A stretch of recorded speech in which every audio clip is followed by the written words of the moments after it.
Well, welcome to another season of the Vic State Cricket Podcast. I'm Adam White, and it's great to be back. It's great that cricket season is back. And like last year, over the course of the season, we're going to be doing plenty of interviews, talking to a lot of current players about what's going on in state cricket, but also some of the legends of the past that have represented Victoria. And our first guest of the new season, he probably covers all bases. He's still a current player for Victoria, but also a legend for not only Victoria, but for Australia as well. I talk of Peter Siddle. Pete, welcome. Yeah, it's great to be back, that's for sure. Well, I was going to say first up, welcome back. What's it like to be back? No, it's great. It's very exciting. I feel like a rejuvenated young little excited kid at their first day at school. The last couple of weeks, joining back up with the boys and getting amongst it. Obviously, coming back here I was in here before I left, so I got to experience the Junction Oval as home for a little bit before I left. But to come back and see a lot of old faces that I remember who were young then. A few new young ones around the group, which is it's exciting. Were you nervous coming back in? A little bit. I think a little bit more, just probably because when I left, there's probably a lot more senior guys still around then, and I come back now. It's sort of flipped the table a little bit. Now the group is predominantly at the younger, at the start of their career. So like I said, there's still a few senior guys that have played a lot of cricket with, but a lot of youngsters that I know a little bit about or don't know much about. So I think just coming in, being around them and being a lot older than everyone else is it's a little bit different. But it's been great. It was so weird to see you playing for Tasmania, and you did it for 3 years and did really well. But coming back, how important was it for you to finish as a Victorian cricketer? Yeah, it was a big part in a way. I think I've said it to the guys when I was chatting to them initially, and friends and stuff. It's probably, as much as I do love the fact now that I am back here, but I think for me, the cricket was the sort of the secondary thing. I think for me, about coming back to Melbourne, Victoria, friends and family, that's probably what I missed the most. I've played a lot of cricket at different teams all around the world, so I guess changing teams nowadays is a lot more common than it was when I first started. So that's not such a big deal. But definitely friends and family, that's what I miss the most. I think, I enjoy going into new groups and all that type of thing and trying to help out and play as well as I can, but also help out the guys in the team. But so that was probably the initial reason, most of all. But definitely a close second was the fact that I could come back, be a part of this Victorian group, which is already on the up, as we've seen over the last couple of years. The young guys are developing and thriving. So to join up with that group, help a mate and ex-teammate and now coach Bucky Rogers, to help him out, and do what I can to help this group out. And like you said, it is now, I probably think about it a bit more now that I'm here, finishing for Victoria. It'll be quite fitting. Because it was not a strange thing, just going in and playing in Tassie, the timing was horrendous in the sense that it was the start of COVID. The whole experience was so unusual for all first-class players, but particularly for someone like yourself going to a new state. What if you had to explain or describe your experience of Tassie? What was it like? What would you describe it as? Amazing, yeah. I think it's a beautiful state. It's got so much to offer. I think from the cities being Hobart, a lot smaller, but it's very similar to Melbourne. So it's got, like nice coffee scene, cafes, restaurants, stuff that I enjoy. I love getting out and riding my bike. So beautiful rides over there. And I got to explore a little bit, the West Coast is all national parks and forests and mountains. And then you sort of go up the East Coast and it's, beaches and beautiful mountains and views. So it's a great place to explore. And then also cricket. It's a great place to play cricket, especially as a fast bowler. Yeah. You definitely get some benefits there playing at Bellerive. So that was enjoyable. And I had a couple of close mates down there also. I think, I've grown up same age as Painey. Jackson Bird's been one of my close mates. And similar with Matty Wade, obviously played at Victoria a long time with him. Been a good friend for a long time. And then, the opportunity to go down there and play. So Yeah, there was lots of little factors that sort of played out in that time. Thoroughly enjoyed the time I spent down there. I think the experience that I got, probably not even so much the playing side of things, but I think even the off-field stuff and probably more the development with the coaching side of the game. Something that I'm interested in and looking to explore over the next couple of years here with Victoria and see where it goes. So I think those experiences of being around a different group, learning how they go about it, but also different coaches, learning off different coaches over those years. So it's definitely helped me develop as a person, as a player, and definitely as a coach. So what have you observed about Victorian cricket, particularly, as you said before, a young fast bowling group? It went from being a situation where it was Siddle, Pattinson, Boland, Tremaine, Holland, to now in a situation where you're coming back and they are young, but they are hungry and they have some magic about them, this group of fast bowlers. Yeah, they do, and I think that's exactly what it is. They're hungry, and they do have a little bit of X factor in all different ways. I think you sort of look at Sutho, Pez, and then Fergus. Like they're the three that are along with Baz, but they're the three quicks that are sort of stood up over the last couple of years and have helped along that success that the boys have had. And yeah, they do it in different ways, but they've all got that little bit of X factor about them.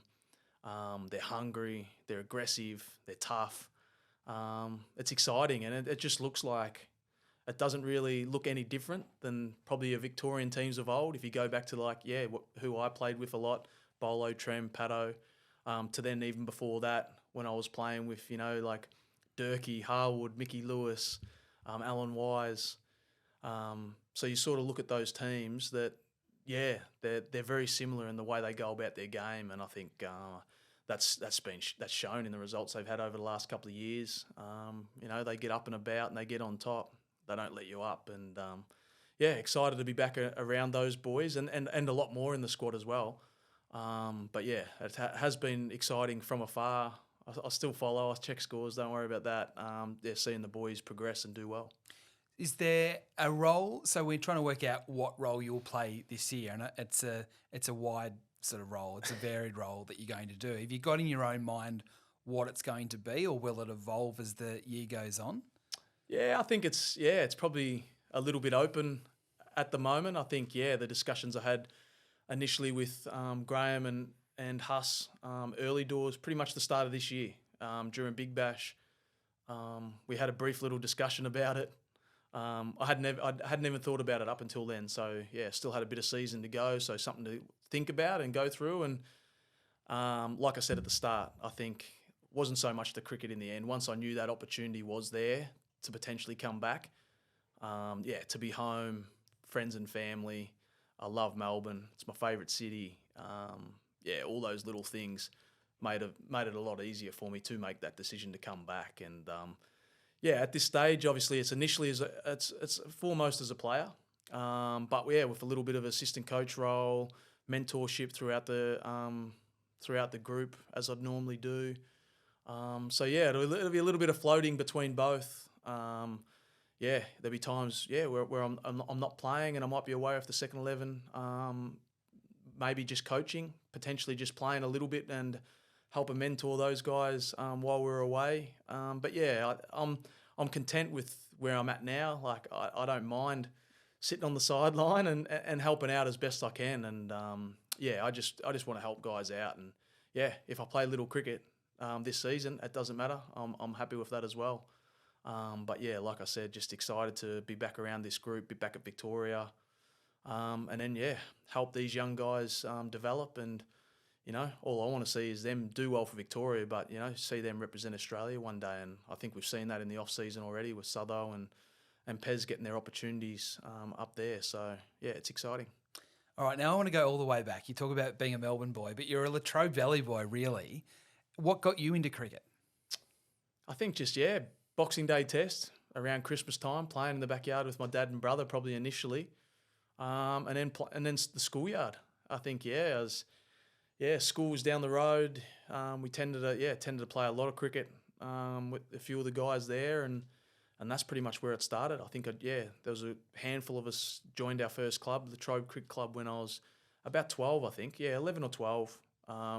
Just went from playing in the schoolyard to joining a club and starting up from there. So that's pretty much, where it all started.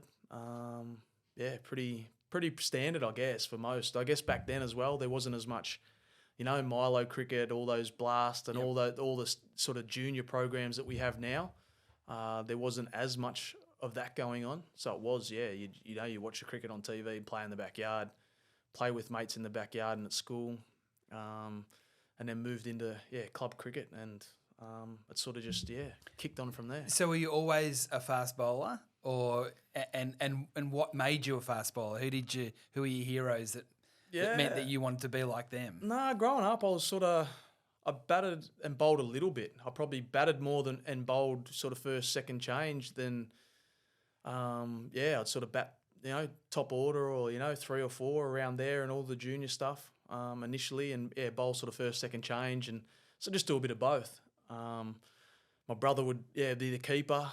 He'd want to have a bowl, so I'd have a go at keeping every now and again. I wasn't very good at that, so I got rid of that quite quick. But I think it was probably more. It was around sort of Dowling Shield. I think I was playing for Dandenong in the Dowling Shield. I played a couple of seasons there for them, and I think it was the second season or one of those that I was sort of batting. So sort of 5 or 6, bowling a little bit. So just the all rounder role.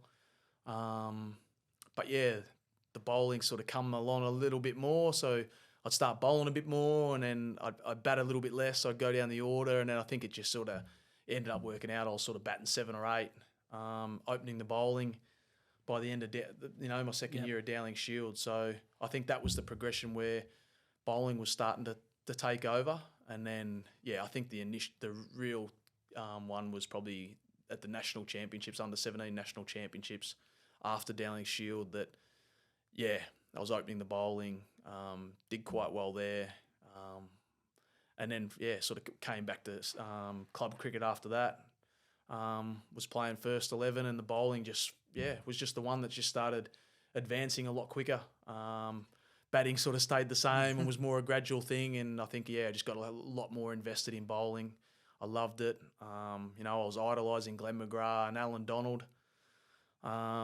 So I was just that just sort of took over, and I think from there I'm like, I think bowling's what's gonna be my best bet, and I guess the rest is history, and the batting's always just slowly dragged along and has definitely not caught up. So it's interesting because a lot of players talk about a moment or a game that everything just clicks into gear and you realise, hey, I might be pretty good at this. You mentioned the under-17 championships. I think you took 11 wickets in one particular game. But was that the moment, or was there a moment back a little bit earlier goes, you actually can bowl quite quickly here and I'm starting to scare kids or scare adults playing as a junior in senior cricket? Was there a moment? No, I reckon that's probably, around that time. I'd done okay. That was about the middle of the series. I'd done okay at the start, and then, I had that game against South Australia, took 11 for 47 for the match, and then we played New South Wales, who ended up winning it the next game at the end, and I took 5 for straight after that. And so I think those, 3 innings in a row, I think that's where I started to believe, I might be all right at this. I might be better than I think. And then definitely, like I said, I went from that. I was such high confidence that I went back and played first 11 from then on. And then you're coming up against guys like, I remember in those early games, like Graham Vimpani played for Victoria, Matty Mott, played some of those guys in early games. And I think, I'd get opportunities. I'd know who they were. Simon Dart. Ex-Victorian, Ian Hewitt, like all these guys that had played like one-day cricket and Shield cricket for Victoria. But, playing against them, I just kept sort of standing up and they sort of, I think playing against those type of guys definitely, made me stand a little taller, perform better. It was quite rapid really. From the 17s onwards, it actually all progressed quite rapidly. I was going to say, I mean, you're on the radar pretty much from that carnival, and then, the Cricket Academy invitation comes not long after that. Before I get to the Cricket Academy, was there one player or one person at your local cricket club, at Latrobe Cricket Club, or was it your dad or someone that helped you get through those levels? Because sometimes it's about actual opportunity as opposed to being a good player to get that chance to sort of go through the grades quite rapidly? Yeah, I think it's a bit of both. I think, my parents, cricket in my family had never been played. No one played cricket. They played Aussie rules. Everyone's obviously heard about the wood chopping, which I did a little bit when I was young. I didn't do much of it, but my dad did that for years, like uncles, all that type of thing. So no one had ever really played cricket. But the cricket club, I think, there was a couple of guys at my local cricket, Bruce Dalgleish and Anthony Bloomfield, both, great club cricketers back in the country, and they helped me a lot in those early years. Definitely, with bowling and batting also, but they definitely played a big part. And that's probably actually where, even though I was an all-rounder when I was young, that's probably where the bowling actually did progress. Like I had more knowledge potentially from those guys. They were very good bowlers in their own right. So that initial, when I was like 13, 14, 15 working with those guys. But then that middle progression, I think the support I had from my parents, because I was coming down to Melbourne even in those early years when I was 14, 15, 16 for Hatch back then. I played for Noble Park at 14, and then I had 2 years at Dandenong for Dowling Shield. I was playing the odd district game for Dandenong then as well. So I was still still very young and well away from getting my licence. So mum and dad, hour and a half from Morwell to Dandenong. They'll drive me once, twice a week for training, games on weekends sometimes, and then there was the VIS on the back of that, which was the Vic Institute of Sport back then, looked after cricket.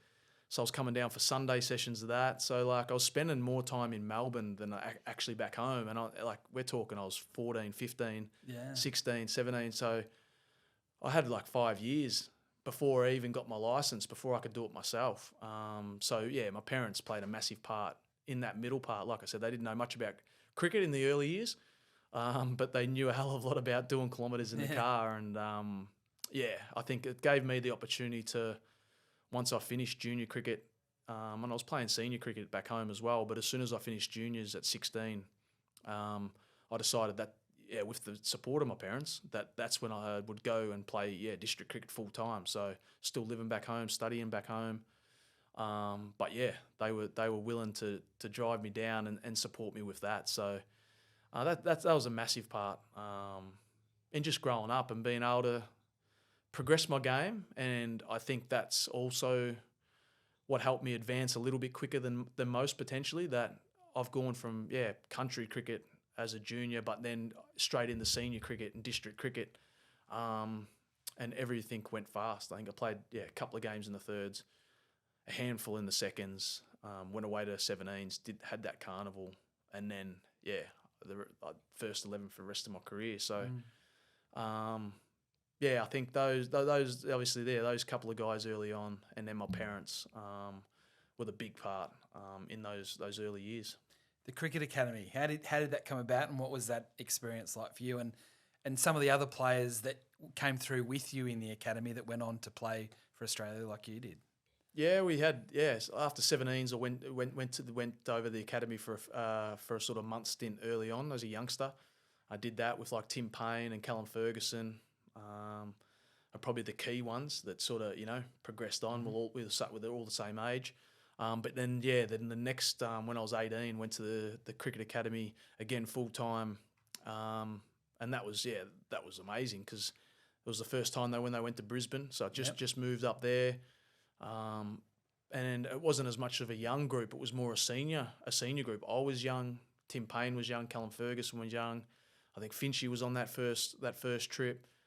But then we had senior guys like George Bailey, Sean Tate was there, Adam Voges, there's heaps. Brett Dorey was there, a lot older, Doug Bollinger. So it was a big mix of different guys. Half of them had already played first class cricket for their states. But then when you look back on it, now, I think nearly everyone on that academy group played first class cricket, or at least played a game for their state. And then probably 3/4 of that all at least represented Australia. Once as well. So that experience was amazing. I think just being around those senior guys, like I said, similar to playing against the senior guys, being able to train and just see how different guys go about it. So Definitely did it spin you out a bit? Like, you hadn't played for Victoria at this point, and you've got all these guys with first class experience or the big reputations. How intimidating was it? But then also, how quickly did you improve having so many resources, whether it be people or coaches or whatever around you to make you a better cricketer? Yeah, it was massive. I think, it was a little bit daunting at first, but I think I had Finchy there. He was a little bit young. He's a couple of years younger than me, so he was real young. And so, I knew you're going to have, some friends there. So that was all right. But, yeah, it was a bit daunting, going in the nets with these guys that had already played state cricket and experienced, a lot older. Some of them, were, sort of mid to late 20s, which just seemed a hell of a lot older at that age. So, it was a bit daunting, but I think, same thing, that those challenges I've always loved. Trying to step up, trying to just show them that you sort of belong and that you can, handle what they give, or you can sort of, put them under pressure. I think those experiences are definitely the ones that helped me progress, and that academy was, probably the start of it. As we've discovered through the podcast, a lot of players get their debut for Victoria against a touring side. It just seems to be that's the way it's kind of been.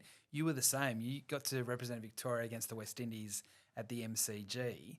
What can you remember about that experience? That was amazing. I debuted with Lloyd Mash, who played a fair bit of first class cricket for Victoria as an opening batter. So we debuted together in that game. It was amazing. I think you sort of don't think of it. You just want to play a game, but then you actually come up against the West Indies. And you're like, ugh, it's a bit more daunting than playing a Shield game. That's how you feel at the time. But as you grow a bit older, I've played for Australia in touring games. They're sometimes a little bit more low key than you actually think. But at the time, as a young guy, you're a bit nervous and a bit thrown back about the opportunity, but it was unbelievable. I think I remember most. Like Gale was playing that game, so they come up against him and stuff like that. But it was surreal. I remember the most was Hodgie smacked them everywhere, and then ended up playing the Test match in the series for Australia just after that. But I reckon he made 150 or something.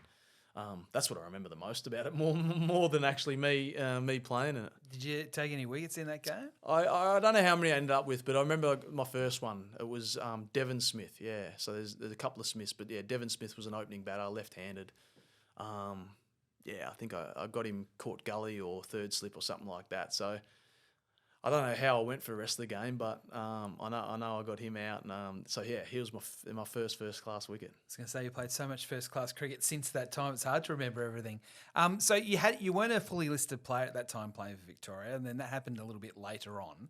But then you also had issues with particularly shoulder issues, back issues, even in that early sort of foundation time as a first class player. So take us through that balance between wanting to push yourself to prove yourself, but also try to look after your body.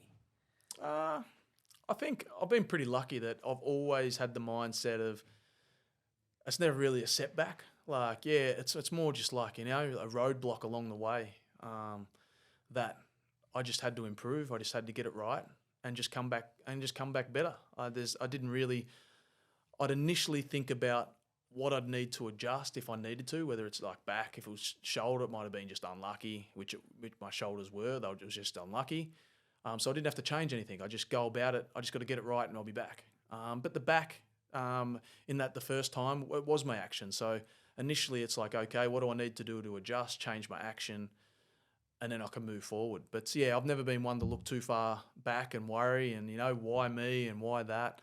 I've always thought of as, like I said, a little bit of a roadblock, but it gave me that opportunity to improve and get better, and then come back better than I was before I got injured. So I'm lucky, to have that frame of mind. I've never really got too negative and down about things. I've always looked at it as a bit of a positive, and which definitely helped me get through those annoying rehab times and build resilience, I guess. A little bit, and I've had a lot of injuries, and most of my injuries, whether it's a good thing or a bad thing, have been major injuries. So I'll have a major injury. I might have 3 to 6 months off.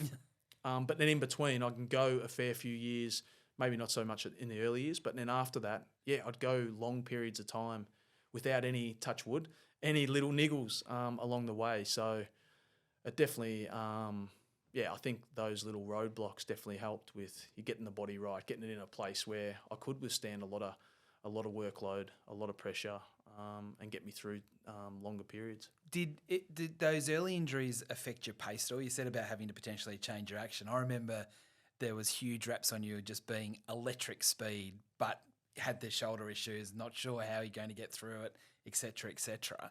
When you look back on it now, did you ever get to the speed you got to when you were a teenager? Yeah, definitely. Yeah, I think it's sort of.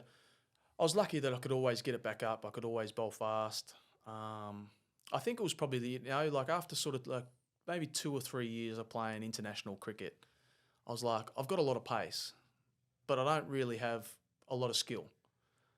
And I was like, it's not going to last. Like, I'll be able to, the pace might last, but maybe me being in and around the sides, like opposition will work me out. They'll get used to facing me. Like, there's people that were faster around the world than me. So it's not as if I was shocking anyone. I was just, it was just a little bit different at that stage. But so I think that was the period when, I knew that I needed to get some more tricks. And I think, watching guys go about it in different manners around the world, obviously idolising Glenn McGrath when I grew up, about being, so skilled and able to hit that spot all the time. I'm like, let's get to that. And then while I sort of got to that, I started learning, swing the ball a little bit. I worked a lot with Craig McDermott for a long time when he was bowling coach for Australia about just trying to get a bit of outswing. I could always, get a little bit of seam movement here and there, but I developed that even more. So the pace sort of fell away a little bit, but then my skill set went up. So, obviously I copped a lot of criticism and people, laughed about it and, said it's not going to last, you're not going to be as successful and all that type of thing. But I look back on it and that was probably for a third of my career. The second 2/3 have been a lot more successful than the start. So even though I had that probably wow factor with it, you lose a bit of that. But I've had a lot more success at the middle and end of my career. So it's definitely something I'm proud of, to be able to make that change, still perform at a high level, and get to where I got to. It's something I look back on and I'm very proud of. Yeah, I want to touch on that a little bit later because you went through a really interesting phase as an international cricketer. I'd love to know a little bit more about that. But then just going back to that state situation, you played that game against the West Indies and it wasn't until a couple of years later that you kind of burst onto the scene. Wickets in a Shield final against New South Wales. Then you just started taking wickets for fun, and all of a sudden, quickly you're in Test calculations. Before we go to your Test debut, when did you feel that you were a first class cricketer? Did you is there a moment, or was it just the wickets were taking care of itself, so that belief remained high? I don't know. I was pretty lucky that I grew up pretty much with Cam White. He's from Gippsland as well. Played with me at Dandenong and then was my state captain from early age. So we've been, good mates for a long time. And I think it was like probably my first proper season, that season you're talking about. I sort of bowled okay, took a few wickets, and then he sort of just gave me a little nudge like, you actually don't worry about like games coming up. Just worry about the game you're playing and actually just put in. And if you get tired or wrecked in this game, you can rest it. Like you'll rest the next game and get fresh. But like give everything. And I think I was probably those first couple of games I was still doing well, but I was probably holding back a little bit throughout the full match. And then I think it was from then on that I just went hell for leather, just kept ripping in and I just kept going. And then I just wouldn't break. There was a little less cricket then, so you could get away with putting in and having a bit more of a break in between games. And I sort of got through, and I think the big one was that Shield final. That was the one that's sort of told me that I definitely can match it. We played against we lost to New South Wales, but that side was pretty much just a test team, loaded with all great test players. I I took a lot of wickets, did well. And I think after that game, that's where people started talking and sort of suggesting that you might play for Australia and all that. And I was still young, hadn't played much cricket. It was only my first season, first proper season anyway. So I didn't think much of it. But pretty much from that game, the next 6 months went pretty quick and. The next thing, I'm in the Test team. It was crazy what you did. I mean, it was 33 wickets, I think, at 15 through that period of time. When everyone else is talking about you playing for Australia, your friends, your family, reading the newspaper or putting on the radio, back then there wasn't really much social media as there is now. How do you stay focused? And how does it not affect you? Because you're not there yet, but you kind of know you feel like you might be getting close. Yeah, it was sort of... I probably had that little thing. So like that season, during that season, I'd hurt my shoulder again. So the shoulder I had repaired. I'd hurt it in the middle of the season. But the good thing was I could still bowl. I couldn't throw, but I could still bowl. So Shippy's like, Greg Shippard, was coach then. He was just like, as long as you can still bowl, well, you can continue to play. So, and I was like, I didn't want to get it done because I knew I'd be out for extended period. Well, I was having a good season. The team was going well. So, so I continued to play. So in the back of my mind, I knew at the end of the season I was getting my shoulder operated on. So I was sort of just playing away, just enjoying playing because I could. And then, so like there's obviously a little bit of talk that I was going well, but it was probably during that Shield final where they started talking. I did well. Took 5 for in the first innings on day one, and there was a lot of talk after that. At that stage, they were going to the West Indies in a few months after that, and then India in October. But I wasn't even thinking about it then. I was just trying to play. I knew I needed to get my shoulder reco at the end of the game, so I was just playing, have fun, try and win this game, and then I'll go and get surgery. So I probably didn't think about it as much then, and then I think it was the end of the game. There was discussions then going around. Should you get it recode now, or how about you hold off because they potentially wanted to take me on the West Indies tour, which I think was a couple of months later. And I think I was still young. I was only 22 at the time, or 23. So I think I was young. I knew I had a lot of time on my hands. So I'm like, I think, I just chose to, in the end, just get it done. So I got it done. So it wasn't that much of a disappointment. I'm like, I'm still young. There was no guarantee that I was going to go to West Indies anyway. So I didn't go to the West Indies. They obviously, it was only, I was still in my sling was still in a sling then. But then there was a A trip. So the Test tour was in October, and then in September there was the A trip to India as well. So they're like, it's an A trip.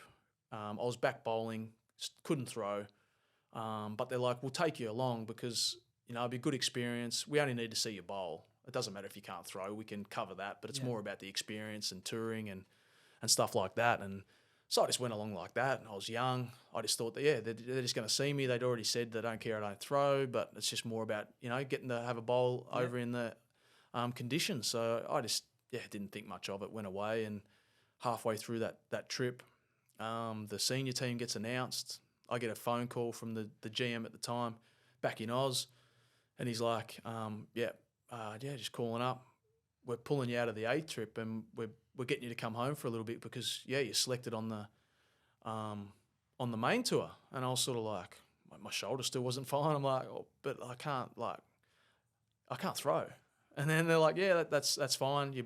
Bowling's fine. Like your throwing's coming along. It doesn't matter. So similar again. I didn't even think much of it. Obviously excited, pumped that I was going on a Test tour, but I thought, I'm going on this tour. Same sort of reason I was on the initial one was I'm just going for experience. I can be around with the older guys, work with Brett Lee, Stuart Clark, guys like that on tour, get the experience. I won't play. I'll carry drinks for a series, and then and that'll be it. But in the end, Stuart Clark hurt his elbow in the first Test, and second Test, end up getting selected. Literally the day before he did a fitness test, didn't pass. Punter just walks past me. I was sort of lurking around and just waiting to see how he went, and Punter just walked past and said, hope you're ready to go because you're playing tomorrow. And that was pretty much, how I got told that I was debuting the next day on a tour. That I did not think 6 months before that, when it just had the shoulders operated on, that I'd be making my Test debut. So how did you sleep that night? Ricky Ponting's just said to you, you're going to make your Test debut the next day in India, Indian conditions, with some of the greatest cricketers that have ever played the game that you have to bowl to the next day. I was lucky again, I guess.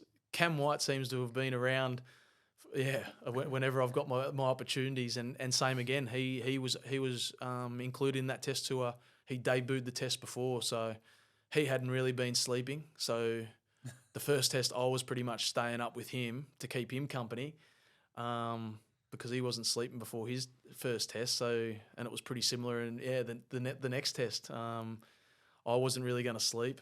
So he stayed up late with me. He wasn't really sleeping because he's nervous as well. So, we just got two buddies just sitting there, rooming next to each other. And, there wasn't a lot of sleep, a lot of nervousness.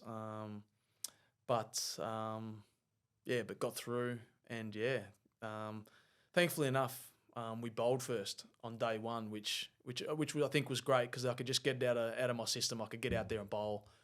And I've always been like this. Once I bowl that first ball, I'm pretty chilled and relaxed. I've always been pretty chilled and relaxed anyway once the game gets underway. But the bat, I've got to stop you there because the batsman that you actually bowled to wasn't too chilled after your first ball. You've badged Gardam gear on your first ball in Test cricket. So Brett Lee bowled the first over from one end, and then I got the second over of the match, and all I was thinking at the other end was just like run in, bowl fast, hit the wicket. That's all I was thinking the whole time, running. And I just charged in, banged it in a bit shorter than I thought, and hit him, flush in the helmet. I was pretty happy with it back then. I was, I thought I was a big aggro quick and strutted up to him, gave him a bit of a stare, and thought that was it. So it was obviously a good way to start. It was a good way to get away and get that first ball out of the way, but. I think it was nice after that first ball just to get out of the way and get into my work. And then you got Sachin with your first wicket in Test cricket. Is that something you wear as a badge of honour? Is it something you think about a lot, that was your first wicket? I know you took over 200 Test wickets in the end, but to have Sachin as your first? A little bit. I mean, that's something but not so much. I think probably more so when I was younger. Now it's just, it's not just a wicket, but it's just, you got to get someone out, don't you? So he bats at the top of the order. I think he's been the most first wickets or something. I think there's been like 15 people that he's been the first wicket. It's something ridiculous like that. But it's pretty exciting. Got him late in the day. I think he was on 70 or 80 odd. Somehow found the outside edge on a wicket that wasn't doing much, and I remember Haydos sort of diving forward and taking the catch in slip. It was quite memorable. And I think even that day, I think he initially, I think that day he was the first person to pass 13,000 Test runs. I think at that time, so we had fireworks and it dragged on for about 10 minutes, I reckon. So that was off me as well. A little, he ran me down to third man for 4, I think. So there's plenty of photos of me strolling back and him happy. But, I guess, the first Test against, he was in the side. But you had Laxman, Ganguly played as well. I'm pretty sure Gambier. Dravid. Dhoni would have been keeper. So it was pretty good batting lineup to debut against. I mean, I'm even learning something from this discussion about the baptism of fire. You coming out from a shoulder, essentially reconstruction, to then go and bowl to the Indian superstars in their backyard, but then come back to Australia and play against South Africa, who at the time were incredibly strong and beat Australia in Australia. And you're bowling on Boxing Day. This has all happened in the space of months, not years. You had to have pinched yourself at one point and go, what is going on? Yeah, definitely. And, it was just so surreal. Even that tour, I did not... So after that Test match in India, Stuart Clark's elbow was fine, so he came back in. So I didn't play the next 2 tests, back to carrying drinks, which I thought is what I was going to be doing the whole series. So, and then we come back to Australia and similar, Stuart Clark was still fine. So I was 12th man the first 2 tests of that summer was against New Zealand. So same thing. I thought, I'll be around the squad here and there, backup bowler if anyone gets injured. But probably, I wasn't even really thinking of playing in Australia. But same thing again. Stewie played the first 2 tests, but then his elbow just wasn't quite right. So I think he ended up having surgery. Perth Test match, South Africa. Similar again, like I experienced lineup, here I am, coming up against them in my sort of first Aussie summer. Amler, Smith, De Villiers, the list goes on. Callis, I mean, it's pretty remarkable how strong they were at that time. So you had the home summer against them, then you went to South Africa and actually beat South Africa in South Africa, then rolling into an Ashes. That's all bundled up in the space of 12 months. We often talk to professional athletes and say, you haven't got time to think about what's actually happening as it's happening. Was that pretty much what it was like for you through that 12 months? Yeah, that 12 months was that. It was literally, I went India, came home for the Aussie summer, went to South Africa, came home for a little bit, then went to England for an Ashes. I stayed for the one-day series after that, the Ashes, and then we went from so that was in England as well. Then we went from there back to South Africa for the Champions Trophy. And then I reckon straight after that, I went to India with Victoria for Champions League, which was the T20 World, like comp back then. So I think in a whole year, that whole time I'd hardly been home, and I'm just like what's going on? Like, that was my year. I've gone from pretty much being playing state cricket and getting my shoulder operated on to within that whole year, then travelling the whole time with Australia, playing all formats, winning the Champions Trophy. And then I've been lucky, I think, and Nathan Bracken, like I've been in the right place at the right time and doing well at the right time because, Nathan Bracken's knee sort of gave way then. So he sort of, missed that time. So I replaced him in that in the one-day team. But joined back up the Vics with Champions Trophy and that was the first year. Yeah, so I was pretty much away for that whole first year and busy. So I didn't even think about it at the time. But you look back on it and it's it was unforgettable really. Like the places I got to go, the people I got to play against, and the people I got to play with was unbelievable. Timing's one thing, and you've got to take the opportunities when it comes as well. So it is luck, but it's also you got to make your own luck. But as a bowler, as a fast bowler, where you're essentially a group, it's like a pitching staff. Some will play, some won't. Sometimes it's on matchup, sometimes it's on who's fit at the time. Does it get competitive, or how do you stay as a group that are mates as well as fighting for a spot to play for your country? I can't imagine that would be an easy dynamic.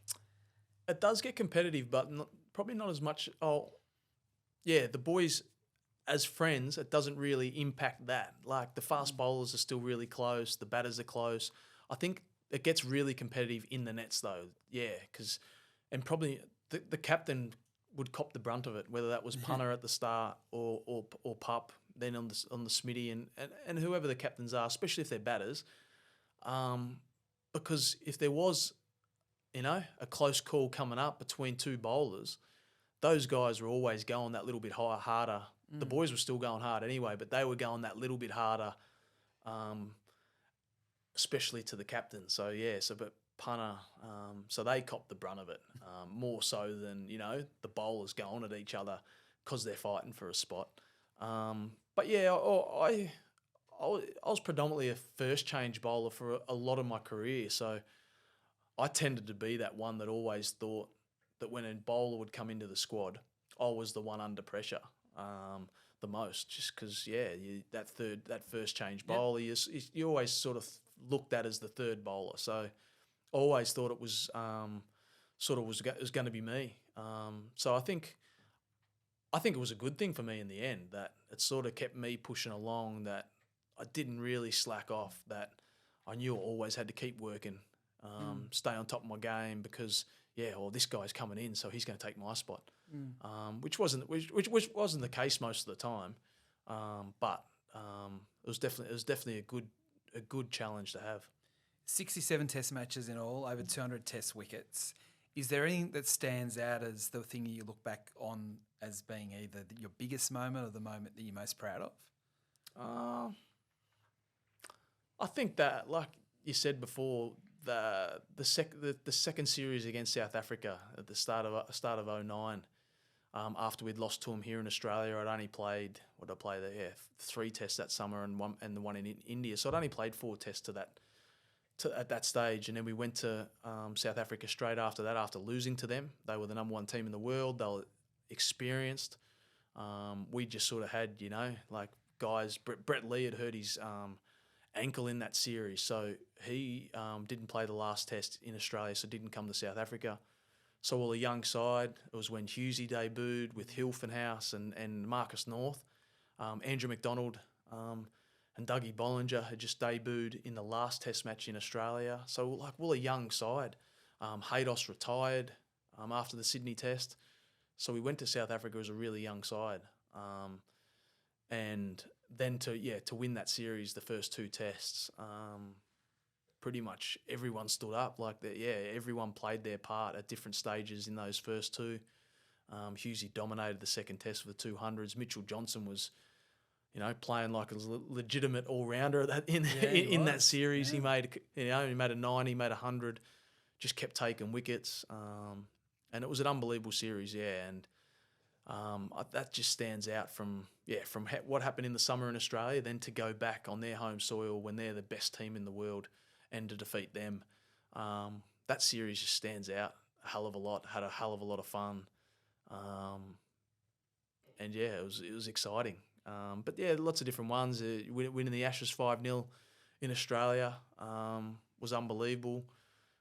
That series when we beat India, destroyed them in 11-12, and it was probably my most successful series. Hilfy and I took loads of wickets. That summer in general, I'd done well against New Zealand before that as well. It was probably my best summer that I ever had. So I sort of look back on those times that are really special. What about the Ashes 100? The Ashes hat trick? Yeah, it's always said the Ashes hat trick on your birthday. That is huge. I think, it's always going to be unbelievable. It's an unbelievable moment. That series wasn't a great series for us. It was actually a pretty poor series. So it's a tough one to take in as a whole. But as an individual one, I do look back on it. It is special, and I think it was actually, there's a long story behind that. Is, like I said before, I had lots of big, not lots, but I had big injuries that I'd then come back from, and that was one before that. I'd pretty much been out for that whole year. I got a stress fracture at the end of the summer, at the start of that year, at the start of 2010, and obviously that was near the end. So that was my first Test match back. I'd only played a couple of Shield games. I played a couple of one-day games for Australia before that, so I hadn't played a lot of cricket. Yeah, so I was just excited to be back playing the first Test of an Ashes series. So it is special. It's obviously very special, but I've always been one, all for the team, and I want to win Test series. And because that series was, it wasn't a very great one that I played. And it was weird how it went that way, wasn't it? Because that was the first Test of the summer at the Gabba. You almost set the tone. What we thought set the tone for a positive summer to do what you did up at the Gabba. It was bizarre that it kind of went the way it did. I think it sort of caught everyone by surprise. But Cook, Pryor, Broad, that's a serious hat trick. That's not sort of the tail. Serious cricketers you got out there, and to get Broad out is pretty handy. As the last one. Yeah, it was. Yeah, obviously, Cook and Broad are 2 blokes that end up playing a lot of cricket, especially Cook. At Essex, I played loads of cricket with him. So. It was amazing, and I think that day it was a great day. I ended up I took 6 for, so I can't complain. It was a 5 for in an Ashes series, which was unbelievable and very special. But it's just that's a part of it. I want to win Test matches, it wasn't, like I said, it wasn't the most enjoyable summer, but definitely a great start of the summer. Now, I want to ask you about, you mentioned a little bit about reinventing yourself towards the sort of the latter half of your career, your international career. But there was a lot of pressure around and focus on you going vegetarian, eating lots of bananas, all that sort of thing. And I'd be interested now looking back on how you found that time, because it was almost the focus wasn't actually on your cricket. It was what you were eating and how much weight you were losing, and the criticism, oh, you're losing your pace, you're losing your strength. I'd love to know a bit more about how you felt during that time. Yeah, it was weird.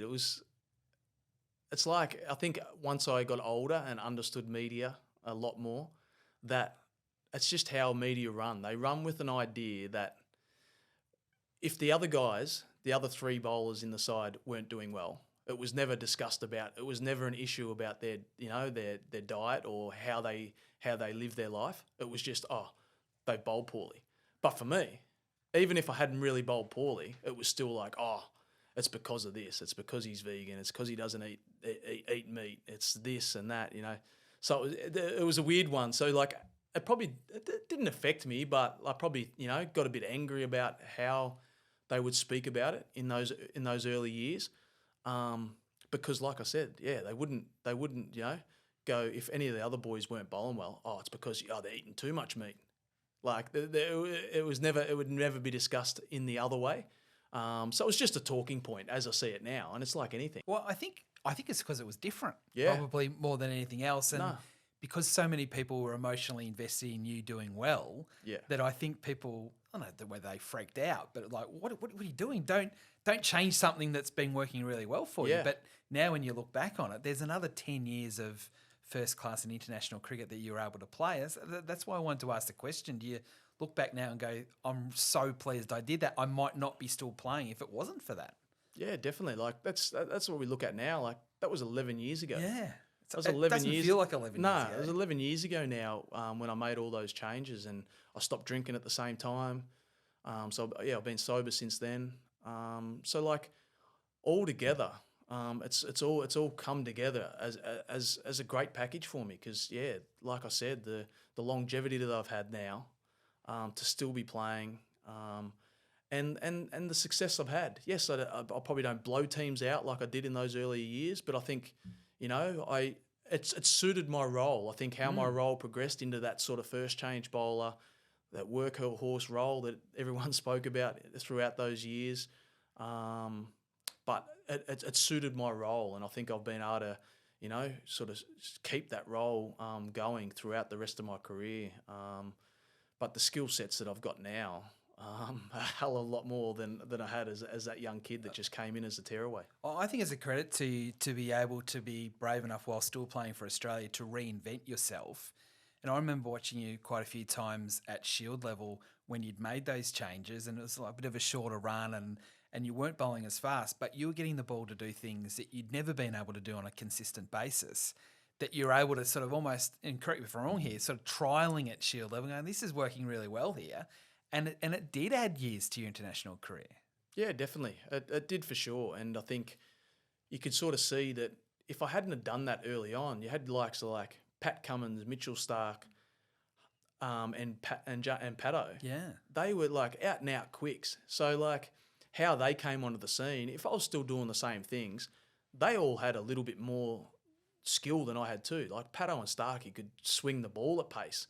I couldn't really swing the ball at pace. So like, if that's all I had, they would have pushed me out well before. So I think, I sort of probably got pushed a little bit into that first change bowler. But as I developed, and when I was doing it, I probably wasn't acknowledging as much or understanding that it was actually gonna help me as much as it did at the back end. And well, it did. It was 4 years ago I played my last Test match. So to even play to that, it was sort of 7 or 8 years of extra Test cricket. I probably didn't play as much frequently, but definitely got picked in conditions that suited, and played a lot more Test cricket than I probably thought I would from those early years. Absolutely. A couple more before we let you go.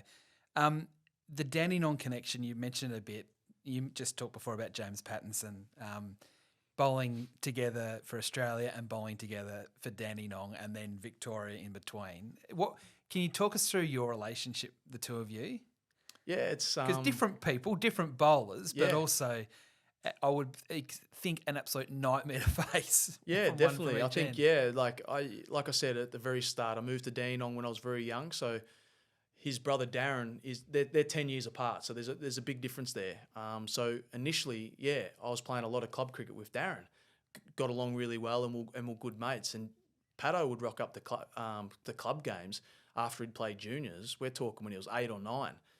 And he was as cheeky as he is now. He was like, he'd just be hanging it on me and the other boys, especially the bowlers, about their batting, because obviously he could bat and bowl when he was a young kid, and even as he developed, he was a gun batter. So he'd just be hanging it on us, like I'd make a duck, he'd be teasing me. And this is an 8 or 9 year old kid, but he's just cheeky and funny, and and we'd joke then about him as a person. But then like to play a few. We didn't play actually. I don't think we wouldn't have played a lot of club cricket together. We definitely played a couple of games. We won a final together. But to be able to go from that, he was just a young kid coming to the ground then to, by the time he was 16, 17, I'm driving him to school, picking him up from school. We're hanging around together a lot. He's one of my closest mates for a long time. To then, to playing a lot of cricket for Victoria together, but then to play for Australia together, that was amazing. I think the last Ashes series in 19, I remember we played the Shield final here. I remember doing media after day one. I'd taken 5 for it on that day, and I think they asked me then. The Ashes was just after that, and they asked me then. And I blazingly said something about that. Pato and I should open the bowl in the first test in England, and it was probably a bit outlandish and a bit laughable. And then the first test comes around. We both play the first test. We didn't open the bowling together in the first innings, but we did in the second.